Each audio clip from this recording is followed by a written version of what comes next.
성공을 향해 가는 채널. And so you get into the pattern early on. You wire your brain when you're a young person working your way up the ladder. More money, feel better. That means more happiness. And you realize that going from $250,000 to $300,000 is not doing it.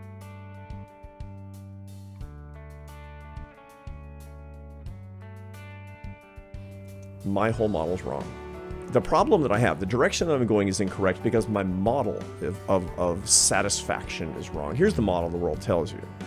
Here's the limbic system of your brain, the ancient part of your brain that was extant a million years ago, and all of marketing and entertainment, which is a distributed digital limbic system, says work hard, make money, be successful, be admired, be envied, bank it, die happy.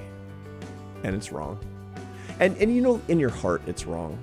Because you're always asking yourself, hey, Tom, what have you done for me lately? That's what your mind is asking you. Look, it doesn't anything about money, by the way.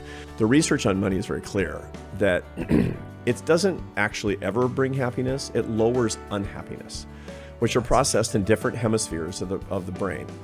Happiness and unhappiness are not opposites. They're different experiences. And what happens is at low levels, money will lower unhappiness. So when I could finally go to the dentist, I felt better. The trouble is I don't know how to do the sums inside my brain. I just knew I felt better. And we always mistake lower unhappiness for higher happiness. And so you get into the pattern early on. You wire your brain when you're a young person working your way up the ladder. More money, feel better. That means more happiness.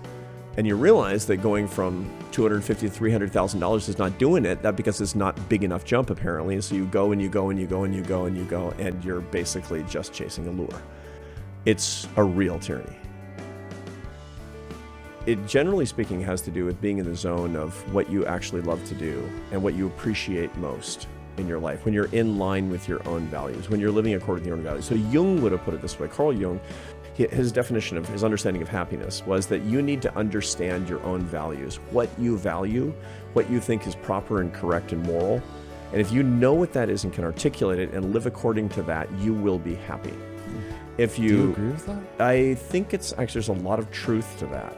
Because you have to figure out what you think, what your model of the world actually is, what you think truth is, and then living in accord with your own values, with your own integrity is really critically important. Because when people live outside that groove, they're never in equilibrium. They're just never. The problem is that they're not comfortable.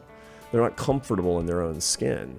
And when I went back to writing and speaking and teaching and doing creative work, I said, 돈을 많이 벌면 행복할까요? 돈은 그저 불행을 덜어주는 것입니다. 그럼 어떻게 해야 행복할까요? 자신의 가치관에 맞는 일을 하세요. 그러면 일하면서 행복을 느끼고 어느새 성공의 길을 걷고 있을 겁니다.